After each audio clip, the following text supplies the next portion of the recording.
Ibu, bapak, saudara-saudari yang saya kasihi, adik-adik sekalian, anak-anak, sahabat kenalan semuanya, kembali bersama dengan saya Romo Kristoforus Hariliong. Kita akan merenungkan sabda Tuhan pada hari ini, Sabtu 19 September 2020, di mana bacaan Injil diambil dari Lukas bab 8 ayat 4 sampai dengan 15 mengenai perumpamaan penabur benih. Bapak, Ibu, saudara-saudari terkasih, dari dalam bacaan Injil kita bisa melihat, membaca mengenai jenis-jenis tanah, tempat di mana jatuhnya, ditaburkannya benih itu. Kemudian kita bisa melihat kemudian ke dalam diri kita. Hidup kita ini tanah yang bagaimana? Bapak, Ibu, saudara-saudara kasih, dari dalam bacaan Injil dikatakan atau dikisahkan adalah seorang penabur keluar menabur benih. Waktu ia menabur sebagian benih itu, sebagian benih itu pertama jatuh di pinggir jalan, lalu diinjak-injak orang dan dimakan burung-burung di udara sampai habis. Nah, kemudian Tuhan Yesus menjelaskan itu selanjutnya, ya. Yang jatuh di pinggir jalan ialah orang yang telah mendengar sabda Tuhan, sabda Allah itu. Kemudian datanglah si iblis lalu mengambil sabda itu dari dalam hati mereka supaya mereka jangan percaya dan diselamatkan. Bapak, Ibu, saudara-saudari terkasih, tugas dari iblis adalah menghancurkan keselamatan yang berasal dari Allah. Tugas si iblis adalah menjatuhkan kita ke dalam dosa sehingga kita jauh dari Allah dan juga jauh dari sesama. Dan iblis itu menggoda kita terus-menerus, menghancurkan iman kita, menghancurkan hidup rohani kita. Maka dari itu, marilah sabda Allah itu jangan sampai jatuh ke tanah seperti tadi. Iblis ini siap sedia untuk mencaplok benih itu dan menghambat pertumbuhan iman kita. Ya, kita malas ke gereja, malas berdoa, malas buka kitab suci, malas ikut misa live streaming pada saat ini, malas kegiatan-kegiatan rohani, malas ikut bulan kitab suci nasional di bulan September ini. Ya, itulah dia. Itu saya pikir mengenai tanah yang di pinggir jalan, yang diinjak orang, lalu dimakan oleh burung-burung di udara. Benih itu tidak masuk ke dalam tanah dan hancur, ya, hilang, lenyap begitu saja. Ada iblis yang mengganggu, dan iblis itu ada di dalam hati kita.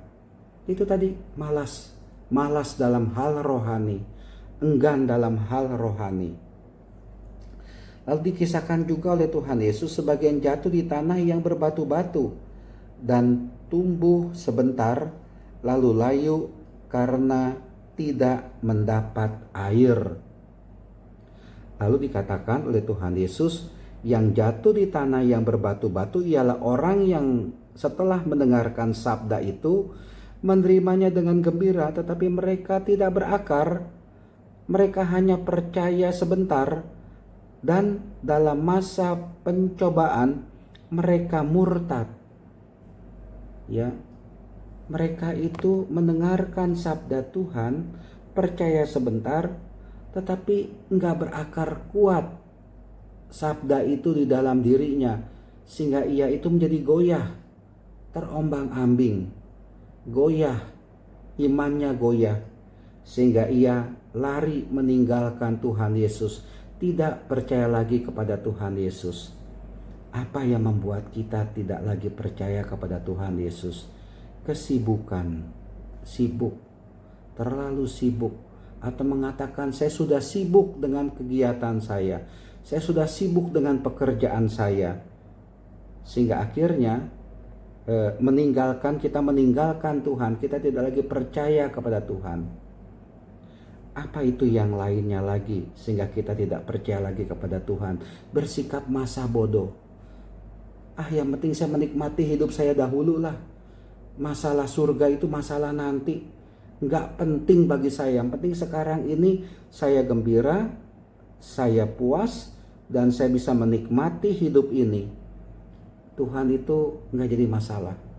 Toh saya hidup di dunia ini sekali, dan kalau ada kesempatan saya akan melakukan kesempatan itu. Dan akhirnya dia tergoda dan kesempatan-kesempatan yang ditawarkan yang ada di dunia ini, misalkan saja dia terlibat korupsi. Kenapa? Karena tidak bersatu dengan Tuhan. Karena sabda Tuhan itu tidak mengakar dalam dirinya. Jatuh ke dalam narkoba itu. Ke dalam pergaulan bebas, seks bebas katakanlah, ya.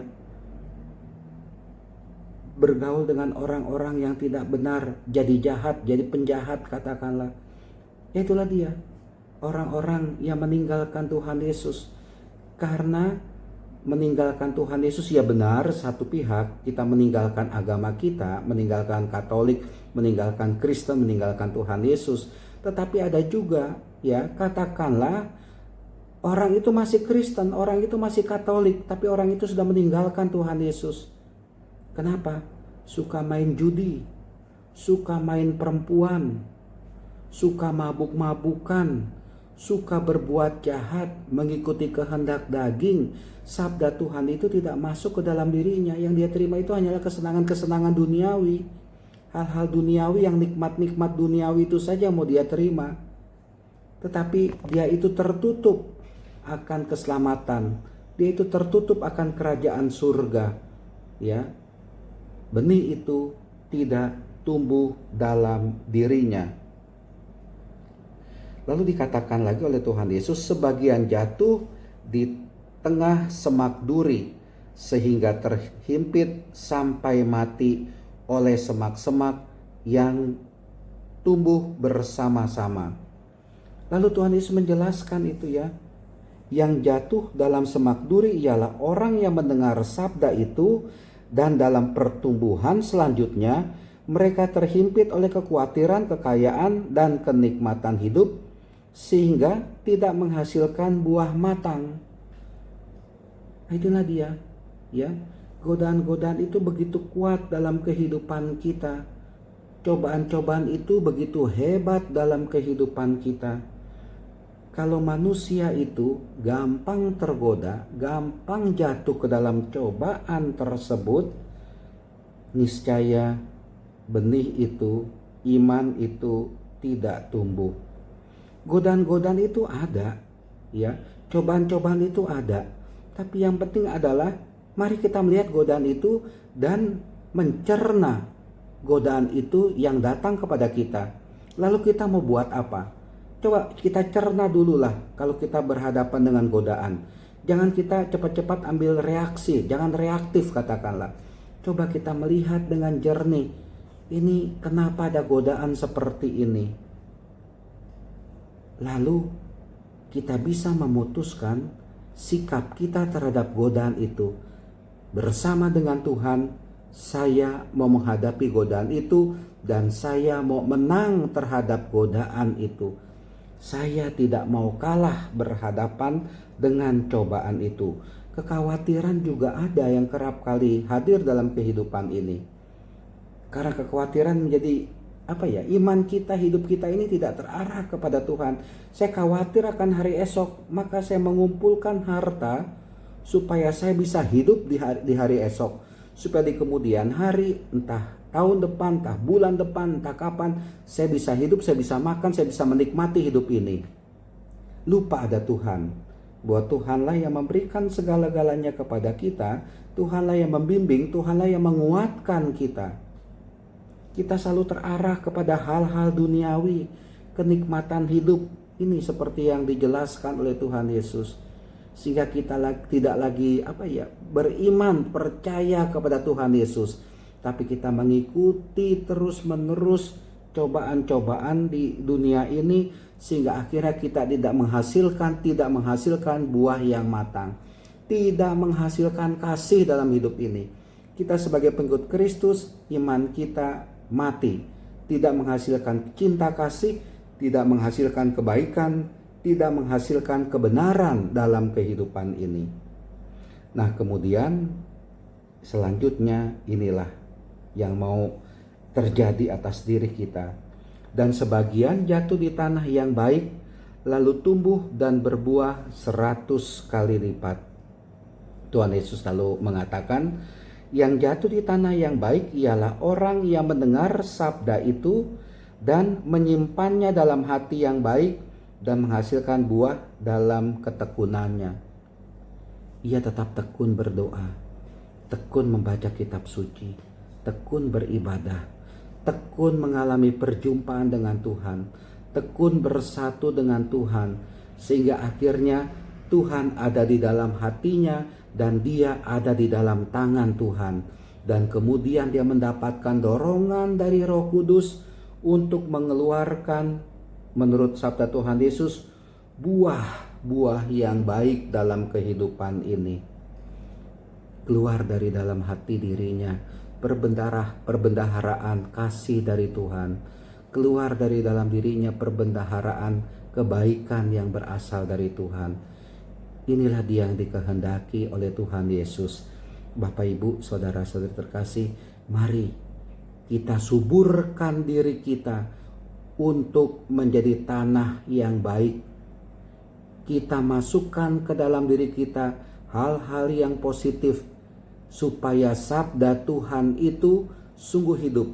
Hidupkanlah sabda Tuhan itu, terimalah sabda Tuhan itu, dan ikutlah, berjalanlah dalam sabda Tuhan yang menghantar kita untuk mewujudkan kebaikan, kebenaran, kasih dalam kehidupan ini.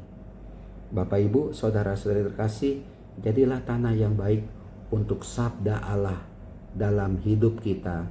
Tuhan memberkati kita semua. Amin.